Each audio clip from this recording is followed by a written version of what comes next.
Hi all അസ്സലാമു അലൈക്കും welcome back to സിദാസ് recipes. ഇന്ന് നമ്മൾ ഒരു അടിപൊളി പായസത്തിൻ്റെ റെസിപ്പിയാണ് കേട്ടോ ചെയ്യുന്നത്. അപ്പം ഓണക്കല്ലേ, അപ്പം നമുക്ക് ഒരു അടിപൊളി പാലടയുടെ റെസിപ്പി നോക്കാം. അപ്പോൾ അതെങ്ങനെയാണ് റെഡിയാക്കുന്നതെന്ന് നോക്കാം. അപ്പോൾ നമുക്ക് ആദ്യം അട ഒന്ന് വേവിച്ചെടുക്കണം. അപ്പോൾ അതിന് വേണ്ടിയിട്ട് ഒരു പാത്രത്തിൽ കുറച്ച് വെള്ളം എടുത്തിട്ട് അതൊന്ന് തിളപ്പിക്കാൻ വേണ്ടി വെച്ചിട്ടുണ്ട്. നന്നായിട്ടൊന്ന് തിളക്കുന്ന സമയത്ത് അതിലേക്ക് നമുക്ക് പാലട ഇട്ട് കൊടുക്കാം. അപ്പം ഞാനിവിടെ മലബാറിൻ്റെ പാലടയാണ് കേട്ടോ എടുത്തിട്ടുള്ളത്. അപ്പോൾ ഇത് 500 ഗ്രാമാണ് കേട്ടോ. നമുക്ക് 250 ഗ്രാം മതി. അപ്പോൾ നമ്മൾ നന്നായിട്ട് തിളച്ച വെള്ളത്തിലേക്ക് ഈ ഒരു അട പകുതി നമുക്കതിലേക്കൊന്ന് ഇട്ട് കൊടുക്കാം. ഈ ഒരട നല്ലതാണ് കേട്ടോ, നല്ല ടേസ്റ്റ് ഉണ്ട്. പായസം ഉണ്ടാക്കിയിട്ടും തന്നെ നല്ല ചെറിയ ചെറിയ പീസസ് ആയിട്ടുള്ള അടയാണ് കേട്ടോ. അപ്പോൾ നമ്മുടെ പായസം നല്ല ടേസ്റ്റ് ഉണ്ടാവും. ഇതിങ്ങനെ ഒരു അരമണിക്കൂറോളം ഇരിക്കട്ടെ കേട്ടോ. നന്നായിട്ട് നമ്മുടെ അട അതിൽ നിന്നിട്ടൊന്ന് വെന്ത് കിട്ടട്ടെ. ഇനി അത് വെച്ചതിന് ശേഷം നമുക്ക് ഇതിലേക്ക് വേണ്ടിയിട്ടുള്ള പഞ്ചസാരയൊന്ന് മെൽട്ടാക്കി എടുക്കണം. അലൂമിനിയത്തിൻ്റെ ഒരു ചെമ്പട്ടിയിലാണ് കേട്ടോ അത് റെഡിയാക്കി എടുക്കുന്നത്. അപ്പോൾ അതിലേക്ക് നമ്മൾ 1.5 കപ്പ് പഞ്ചസാര ഇട്ട് കൊടുത്തിട്ടുണ്ട്. ഇതിലേക്ക് ഒരു 2 ടേബിൾ സ്പൂൺ വെള്ളം കൂടി ഒഴിച്ചു കൊടുത്തിട്ടുണ്ട് കേട്ടോ.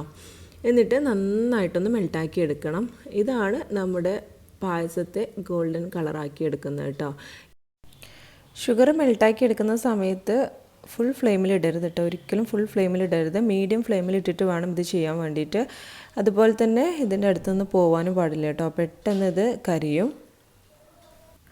ഇപ്പോൾ നമ്മുടെ ഷുഗറൊക്കെ നന്നായിട്ടൊന്ന് മെൽട്ടായി വരാൻ തുടങ്ങിയിട്ടുണ്ട്. ഇത് കണ്ടില്ലേ, കളറൊക്കെ മാറി തുടങ്ങിയിട്ടുണ്ട്. ചെറുതായിട്ടൊന്ന് ബ്രൗണിഷ് കളറായി വരുന്നുണ്ട്. ഇത് നല്ലൊരു ഗോൾഡൻ കളറാവുന്ന സമയത്താണ് നമുക്ക് ഇതിലേക്ക് പാലൊഴിച്ച് കൊടുക്കേണ്ടത്. അപ്പോൾ അതാ ഏകദേശം നല്ല സ്വർണ്ണ നിറത്തിലായി കിട്ടിയിട്ടുണ്ട് കേട്ടോ.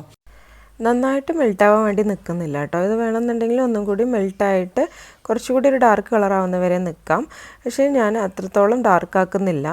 അങ്ങനെ ചെയ്തൊരു വീഡിയോ ഞാൻ ഇതിൻ്റെ ലാസ്റ്റിൽ ഇടുന്നുണ്ട് കേട്ടോ. അപ്പോൾ അതിൽ ഞാൻ കുറച്ചുകൂടി ഡാർക്ക് ആക്കിയിട്ടാണ് ചെയ്തിട്ടുണ്ടായിരുന്നത്. അത് നല്ല കളറിൽ നമുക്ക് കിട്ടും. നന്നായിട്ട് ഡാർക്ക് കളറാവാൻ നിൽക്കരുത്. കൂടുതൽ കളർ മാറിക്കഴിഞ്ഞ് കഴിഞ്ഞാൽ നല്ലൊരു കയ്പ്പ് ചുവ വരും കേട്ടോ. അതുകൊണ്ട് നന്നായിട്ടത് ശ്രദ്ധിക്കണം. അപ്പോൾ ഞാൻ ഇത് നന്നായിട്ടൊന്ന് തിളച്ച സമയത്ത് ഇതിലേക്ക് തിളപ്പിച്ച് പാലൊഴിച്ച് കൊടുത്തിട്ടുണ്ട്. 2 പാക്കറ്റ് പാലാണ് കേട്ടോ ഒഴിച്ചു കൊടുത്തിട്ടുള്ളത്. അതായത് 1 ലിറ്റർ പാലാണ് ഇതിലേക്ക് ഒഴിച്ചു കൊടുത്തിട്ടുള്ളത്. കൂടാതെ ഇത് നന്നായിട്ടൊന്ന് തിളച്ച് വരുന്ന സമയത്ത് ഇതിലേക്ക് 2 കപ്പ് വെള്ളം കൂടി ഒഴിച്ചു കൊടുക്കുന്നുണ്ട്. ആ പാല് ഒഴിച്ച പാത്രത്തിലേക്ക് തന്നെ കുറച്ച് വെള്ളം കൂടി ഒഴിച്ചിട്ട് അതാണ് കേട്ടോ ഒഴിച്ചു കൊടുത്തിട്ടുള്ളത്. അങ്ങനെ 2 കപ്പ് വെള്ളം കൂടി ഒഴിച്ചു കൊടുത്തിട്ടുണ്ട്.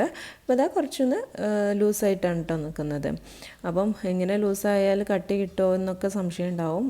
അങ്ങനെയൊന്നുമില്ല. എന്തായാലും നല്ല കട്ടിയിൽ നല്ല പായസമായിട്ട് തന്നെ, നല്ല അടപ്പായസമായിട്ട് തന്നെ നമുക്ക് കിട്ടും കേട്ടോ.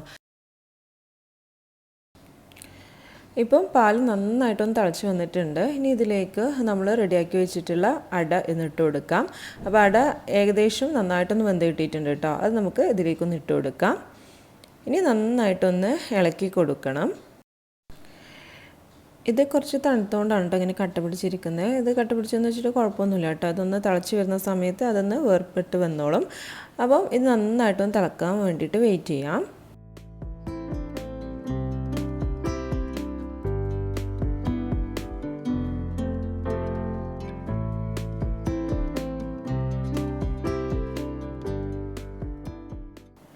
ഇപ്പോൾ ഇത് അടയൊക്കെ നന്നായിട്ടൊന്ന് വേർപെട്ട് കിട്ടിയിട്ടുണ്ട്. ഇനി ഇത് മീഡിയം ഫ്ലെയിമിലിട്ടിട്ട് നന്നായിട്ടൊന്ന് ഒരു 15 മിനിറ്റ് മതി ഒന്നങ്ങ് കുറുക്കിയെടുക്കണം.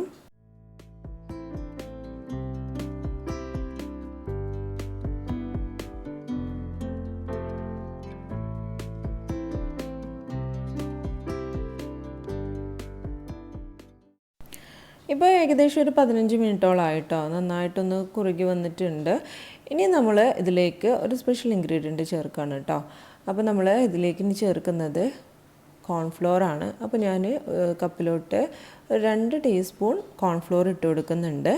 അതിലേക്ക് കുറച്ച് വെള്ളം ഒഴിച്ചിട്ട് നന്നായിട്ടൊന്ന് മിക്സ് ചെയ്തെടുക്കുന്നുണ്ട്.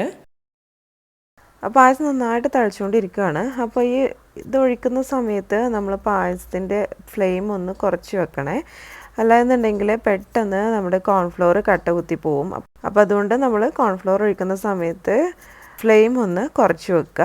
അതിനുശേഷം നമ്മൾ റെഡിയാക്കി വെച്ചിട്ട് കോൺഫ്ലോറിൻ്റെ ആ മിക്സ് ഉണ്ടല്ലോ അതൊന്ന് നമ്മുടെ പായസത്തിലേക്ക് ഒഴിച്ചു കൊടുത്തതിന് ശേഷം അപ്പോൾ തന്നെ നന്നായിട്ടൊന്ന് മിക്സ് ചെയ്ത് കൊടുക്കാം. അതിനുശേഷം ഇത് നന്നായിട്ടൊന്ന് തിളക്കണം കേട്ടോ. എന്നിട്ട് നമുക്കിതിലേക്ക് ആവശ്യമായിട്ടുള്ള മിൽക്ക് മെയ്ഡ് കൂടി ഒഴിച്ചു കൊടുക്കാം. അപ്പോൾ നമ്മൾ നേരത്തെ കുറച്ച് പഞ്ചസാര മാത്രമേ ആഡ് ചെയ്തിട്ടുള്ളൂ. അപ്പോൾ അതിലേക്ക് ഇനി മധുരത്തിന് ആവശ്യമായിട്ടുള്ള മിൽക്ക് മെയ്ഡ് കൂടി നമുക്ക് ആഡ് ചെയ്ത് കൊടുക്കാം. അപ്പോൾ ഞാനിവിടെ വലിയ ടിന്നിൽ 1/2 ടിന്ന് മിൽക്ക് മെയ്ഡാണ് കേട്ടോ ഒഴിച്ചു കൊടുക്കുന്നത്. അതുകൂടി ഒന്ന് ഒഴിച്ചു കൊടുക്കാം.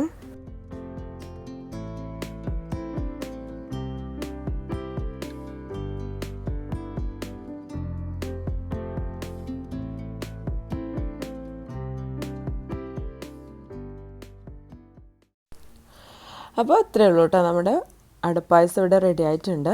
ഇനി അവസാനമായിട്ട് നമുക്കിതിലേക്ക് ആവശ്യമായിട്ടുള്ള ഉപ്പ് കൂടി ഇട്ട് കൊടുക്കണം. അപ്പോൾ നമുക്ക് ഈ ഒരു മധുരം ബാലൻസ് ചെയ്യാൻ വേണ്ടിയിട്ടാണ് അതിനാവശ്യമായിട്ടുള്ള ഉപ്പ് കൂടി ഇട്ട് കൊടുത്താൽ മതി.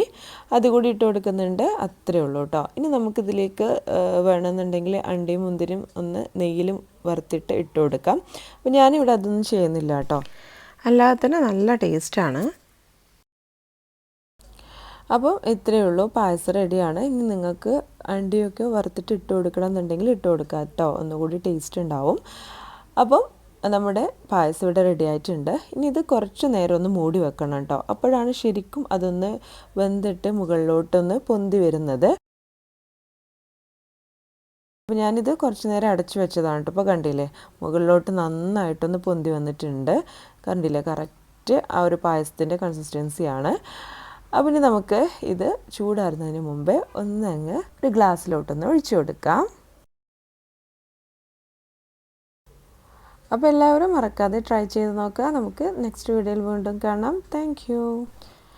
ഇത് നമ്മൾ മുമ്പേ ഇതുപോലെ ഒന്ന് ഉണ്ടാക്കിയിട്ടുള്ളതാണ്. ഒന്നും കൂടി കാരമലൈസ് ചെയ്തപ്പോൾ ഡാർക്ക് കളറാക്കിയിട്ടുണ്ടായിരുന്നു കേട്ടോ. അതാണ് ഇത്ര നല്ല കളറായിട്ട് കിട്ടിയിട്ടുള്ളത്. അപ്പോൾ ഇങ്ങനെയും ചെയ്യാം കേട്ടോ.